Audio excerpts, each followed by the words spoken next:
Halo, ketemu lagi bersama saya dan saya ini akan menerangkan beberapa permasalahan ya. Kebetulan saya tuh kemarin tuh ketemu dengan beberapa orang yang ya sedikit banyak, aduh ceritanya tuh kadang-kadang saya sedih gitu loh. Ya sedih gimana ya, soalnya kalau udah datang ke Amerika itu kan bayangannya itu kan memang sudah enak, wah gampang cari kerja ya kan. Padahal kan tidak semudah itu untuk mencari pekerjaan di tanah Amerika ya.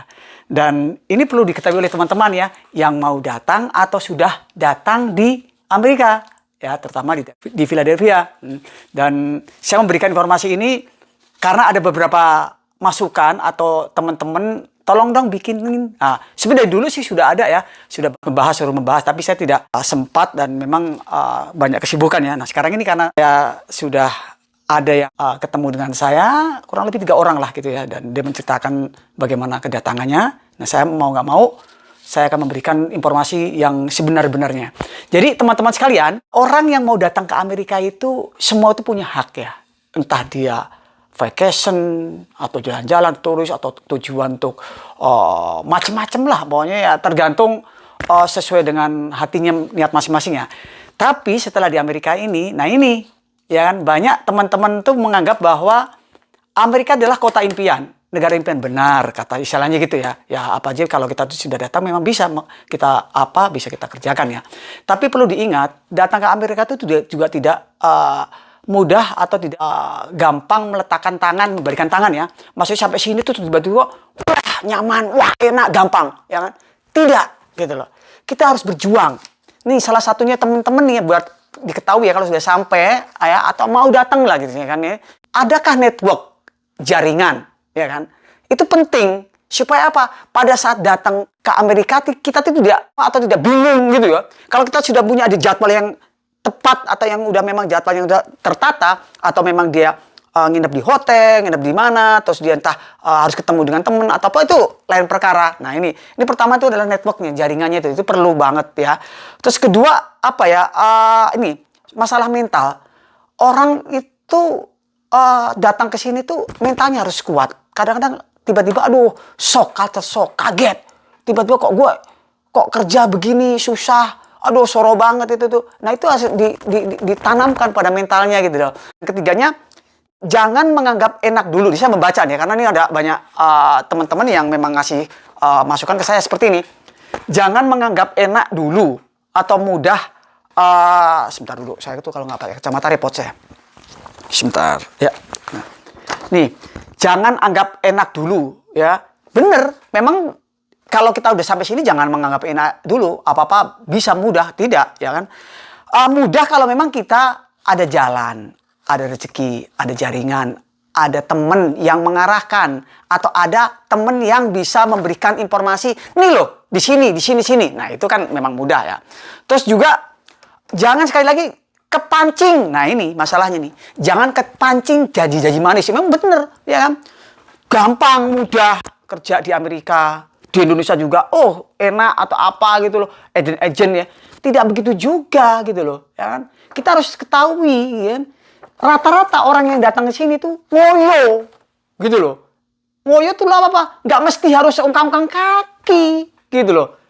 Ya, soro dulu bener-bener gitu loh.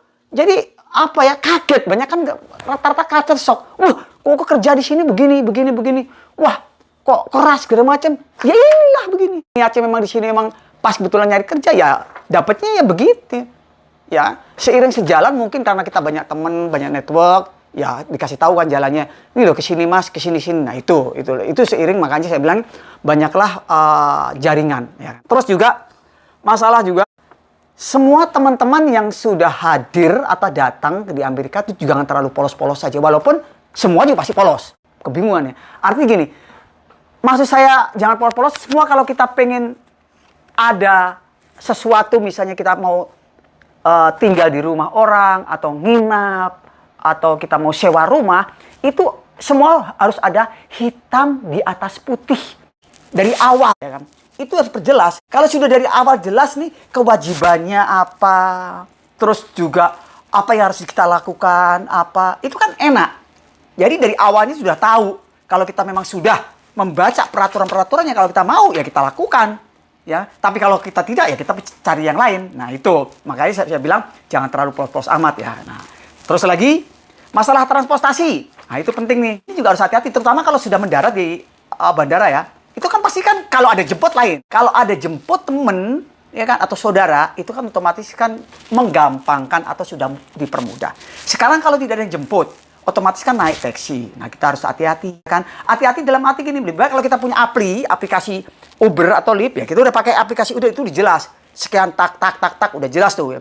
Tapi kalau tujuannya kita sampai ke sini misalnya, harganya dari bandara ke sini misalnya $200 ya. Itu bisa naik ya kan, tiba-tiba kalau tiba-tiba supirnya itu mengatakan ini loh, nggak muat lah, itulah barangnya ini. Ya lebih baik dari awal. Berapa tujuan ke tempat yang dituju berapa? Kalau memang harganya misalnya 200, ya itu dibayar berapa? Dari awal sudah diomongkan gitu loh. Jangan sampai tiba argonya nanti berubah. Karena kemarin baru ada ini yang bilang ke saya, tiba-tiba naik kendaraan, argonya dimatiin, tiba-tiba akhirnya sampai sini harganya bukan 1 kali lipat, 3 kali lipat. Kan benar-benar luar biasa kan, mahalnya minta ampun. Nah itu yang perlu hati-hati. Makanya saya bilang, kita kalau sewa rumah, terutama rumah ya, Philadelphia misalnya, itu rumah-rumah tuh banyak ya kan. Kita untuk tinggal itu bisa sewa per kamar ya kan. Ngomong, saya kurang begitu tahu juga, tapi kalau saya memantau itu sekitar rata-rata pasaran satu kamar itu adalah 400 sampai 600 lah ya. Tergantung itu untuk single ya. Kalau keluarga mungkin akan beda lagi ya.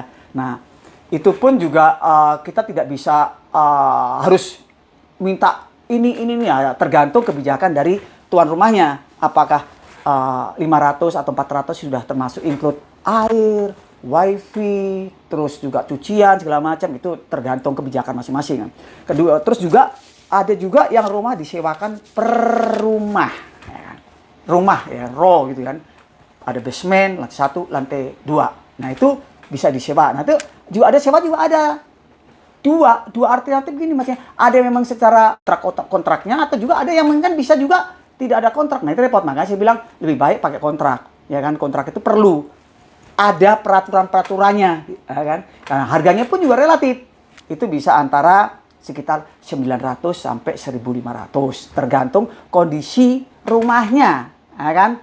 Rumahnya bagaimana. Nah, itu beda dengan yang Airbnb ya. Kalau memang Airbnb ya, seperti saya kan ngelola Airbnb, itu kan beda. Artinya memang sudah ada peraturan-peraturan masuk di link, klik ya udah gitu. Jadi memang disediakan semuanya. Tapi kalau memang tidak Airbnb tentu akan beda, karena raw kosongan, paling ada isinya yang mungkin bisa mendukung. Ya selebihnya sebagai kita menginap ya kita mengisi sendiri gitu lah. Itu tergantung, sekali lagi tergantung kebijakan masing-masing.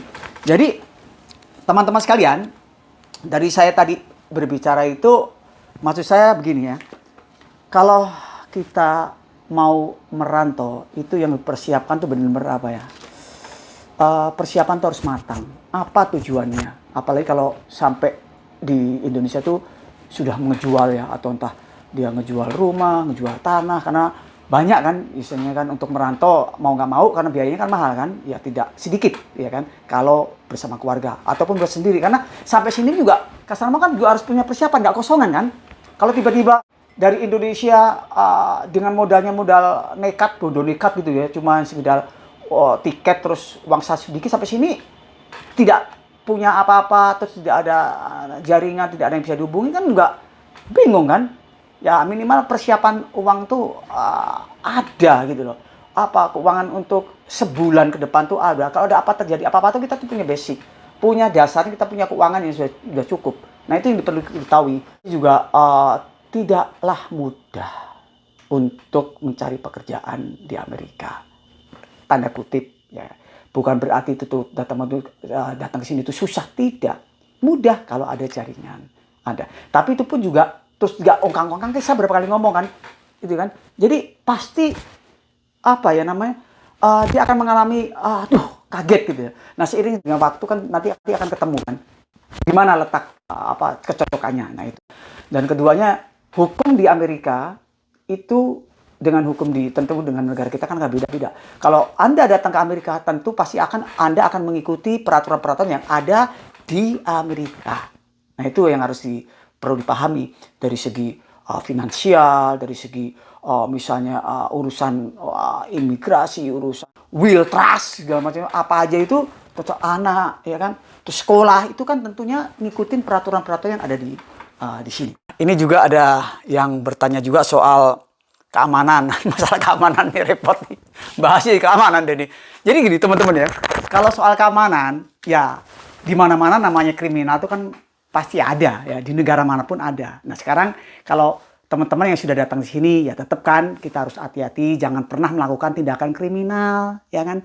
Jangan saling sikut-sikutan, jangan saling mau menipu teman. Nah, jadi juga ada juga keamanan. Kalau musim summer ya itu datar. Karena apa? Kalau musim summer itu kan jam 7 itu aja sudah masih terang. Jadi untuk keamanan relatif tidak banyak tindakan boleh dikatakan normal. Nah, sekarang masalahnya kalau udah musim dingin nih. Nah, kalau musim dingin itu antara bulan November ya. November, Desember, Januari, Februari, Maret. Nah, itu kan jam 4 aja udah gelap.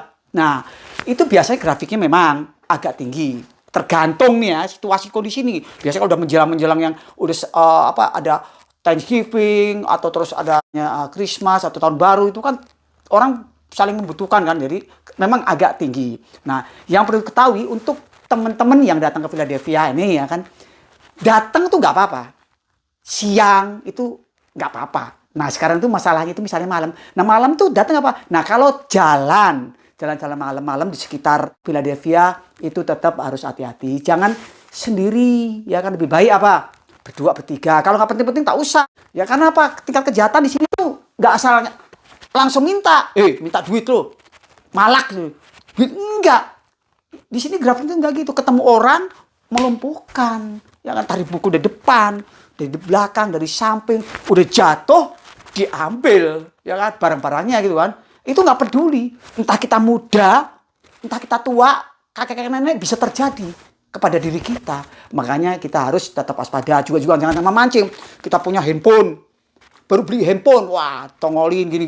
Atau punya tas bagus atau tas Hermes ya, namanya Hermes. Tongolin atau Louis Vuitton, Louis sorry, saya nggak biasa beli, nggak tahu gitu, jadi malah bahas tas. Nah itu jangan tongolin, nah, itu memancing, itu gampang banget. Makanya sekali lagi tingkatkan kalau kita keluar rumah. Waspada, kita lihat kiri kanan, jangan lengah lah. Karena apa? Di samping kiri kita, kanan kita, belakang kita, depan kita kadang-kadang ada tindakan kejahatan. Nah itu saya bahas ya. Terus keduanya, apakah aman kalau bawa kendaraan? Saya bilang aman, nggak ada masalah. Mobil di Philadelphia itu banyak, mobil-mobil bagus, mobil nggak bagus tuh nyampur tuh. Ya, cuma satu permasalahannya, saya bilang ya, kalau kita bawa mobil di dalamnya itu jangan ada sedikit pun tuh barang-barang yang memancing. Cellphone ketinggalan, ada duit $5, ada tas, ada bag yang kelihatan dilihat orang itu, ada bag itu di sini nggak ditonton gitu ya, bisa langsung dipecahin, ya kan? Nah itu kan repot, bunyi ngiung nggak peduli, ya kan? Ambil dulu, kabur baru. Nah makanya sebetulnya tetap aman, nggak ada apa-apa, ya kan? Karena apa? Di sini tuh enak dalam arti apa? Kalau kita kemana-mana tuh restoran Indonesia banyak. Kan ini ada pertanyaan nih. Restoran banyak nggak sih? Banyak. Di Philadelphia itu restoran banyak, lebih daripada 4, ya kan? Jadi lidah orang Indonesia tuh kalau makanan Indonesia tuh semua komplit, apa aja ada. Terus juga apakah ada ini grocery? Ada, banyak. Ya kan dimanjakan kan? Nah, maksudnya itu. Jadi artinya itu jalan-jalan sekitar Philadelphia itu memang banyak dipermudah. Terus juga ada banyak tanya juga komunitas. Nah bener, komunitas kita tuh lumayan besar. Lumayan, tapi numplek ya. Sekitar South Philadelphia itu banyak orang Indonesia, ya kan. Nah, di sini tuh ada juga, tanya juga apakah ada gereja atau masjid. Ya, ada pernah tanya, ada. Di gereja kita tuh, di orang Indonesia tuh ada 10 lebih loh gereja loh, ya kan. Terus 1 masjid. Nah, komunitas kita kalau kita datang sini kan tetap pengen menunaikan sesuai dengan kewajiban kita kan, sesuai dengan agama dan kepercayaan masing-masing. Yang Muslim kita ke masjid, yang Kristen kita ke gereja, yang Katolik kita kemana gitu, ada ke misa segala macam itu. Nah itu ada. Nah terus juga ada dengan apa sih namanya pertanyaan, jangan super, saya tuh pusing nih kan baca banyak banget ini, sebentar. Pernah saya dengar ada orang Indonesia yang pernah ketipu segala macam. Ini berarti nonton YouTube video saya yang mungkin scammer ya gitu ya. Ini benar. Jadi namanya penipuan-penipuan itu, scammer itu juga banyak, ya kan? Makanya jangan percayalah begitu aja ya. Jadi banyak sekali kejadian-kejadian yang scammer atau penipuan itu banyak. Makanya kalau kita itu jangan pernah mendengar orang tuh, kalau kata orang tuh katanya, kata si A, kata si B kita percaya tuh, jangan. Waduh itu blinger gitu loh, ya kan? Kita kalau dengar katanya itu kita telusuri dulu, ya kan? Kita klarifikasi bener nggak orang itu, ya kan? Nanti jangan sampai katanya A nanti bubuin jadi C, kan menarik kan? Jadi masalah itu kecil karena pengen dibesar-besarkan jadi dibubuin jadi menarik, jadi supaya enak. Nah itu ya, ya artinya itu informasi itu mendengar tuh lebih baik dari orang yang dari sumber yang bisa dipercaya, ya kan?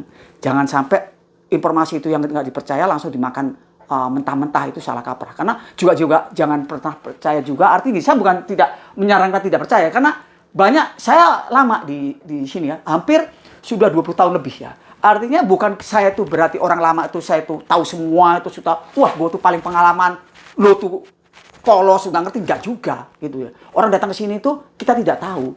Ya, saya kenal masyarakat tuh kan di sini kan. Kita tidak bisa menyangka bahwa orang itu sebenarnya punya potensi yang luar biasa. Dari Indonesia punya potensi yang luar biasa, di sini kita tidak tahu kan. Jadi kita tidak boleh menjudge atau kita tidak boleh merendahkan seseorang gitu. Artinya kalau walaupun saya itu memberikan orang lama di sini, tapi kalau saya memberikan informasi salah ya tetap salah kan, ya kan? Tidak boleh begitu. Minimal kalau kita orang senior kita bisa memberikan informasi yang sebenarnya. Apa kejadian di Amerika, apa kejadian di Philadelphia, itu memberikan apa adanya tanpa ada bumbu apa-apa. Lebih baik enak, jujur kan lebih enak, nggak ada beban. Nah, itu juga ada yang tanya juga, Pak, bisa cariin kerjaan di Amerika nggak? Waduh, jawaban itu yang susah saya jawab, ya kan? Kalau saya bilang bisa, gampang gitu, itu repot jawabannya kan. Nanti kalau tiba-tiba datang ke sini, terus saya tidak bisa mencari pekerjaan, loh, gimana coba? Anak orang loh ya, telantar, saya jadi beban gitu kan. Karena tidak mudah, ya kan? Cari kerjaan tuh ya, mau nggak mau kan cari dulu, ya kan? Cari di mana, kalau sini, kalau sono. Iya kalau ada. Kalau nggak ada, 1 minggu, 2 minggu nggak ada. Gimana coba? Kalau teman-teman nggak ada persiapan, juga teman-teman juga nggak siap mental. Ya kan? Itu loh. Jadi butuh proses semuanya. Pernah percaya dulu, ya kan? Terhadap janji-janji baik yang ada di Indonesia maupun juga yang di Amerika. Teman-teman sekalian, saya cerita ini bukan karena apa-apa ya. Karena apa? Berdasarkan pengalaman dan juga ngomongnya apa? Saya ngomong apa adanya. Tidak menambahi, tidak mengurangi. Inilah kehidupan sebenarnya di Amerika. Kita sesama diaspora, terutama di Amerika, ya beda tempat, beda wilayah, beda kota, masing-masing punya problem. Kita harus saling bersupport, saling memberikan dukungan, ya kan? Jangan main sikut-sikutan. Jangan main orang tuh menjelek-jelekan, ya kan? Jadi kita saling mendukung. Majunya sebuah komunitas bisa dihargai kalau kita kuat. Ya, kalau kita bersatu, tentunya kita akan dihargai, kita akan semakin kuat, ya kan? Jadi kita saling support terhadap sesama teman-teman diaspora, saling membantu, ya kan? Saling meringankan beban. Itu memang sangat diperlukan dalam sebuah komunitas ini. Dan juga saling menjegal, saling mengolok-olokkan, atau kita harus saling support lah intinya itu. Senang kalau terhadap kalau kita mempunyai teman maju, kita dukung, ya kan? Jangan kita malah saling tidak mendukung, ya kan? Kalau teman maju, ayo kita dukung, ya kan? Jadi semua ikut maju. Mudah-mudahan sekali lagi informasi ini bisa guna dan bermanfaat. Ya, sekali lagi yang sudah datang tetap semangat. Ya, itu perlu tuh kan. Orang tuh sukses itu bukan dari secara instan. Itu dari bawah. Tapi dengan semangat itu pasti akan ada cita-cita yang bisa kita tuh pengen berubah kan. Nah, itu pasti akan bisa dapat. Yang tentunya jangan malas gitu ya. Kita harus semangat, jangan malas kerja, ya kan. Jangan ungkang-ungkang kaki gitu. Jangan karsa ngomong tuh datang jauh-jauh misalnya itu udah santai atau apa ya, salah kalau misalnya santai. Ngapain jauh-jauh merantau gitu kan. Ya cukup di rumah juga bisa ungkang-ungkang kaki. Kalau udah ngeluarin duit banyak tuh apa ya? Tujuannya apa kalau memang kita merubah nasib? Mungkin dari saya, ya mudah-mudahan bermanfaat. Sekali lagi, salam, sekali merdeka, tetap merdeka.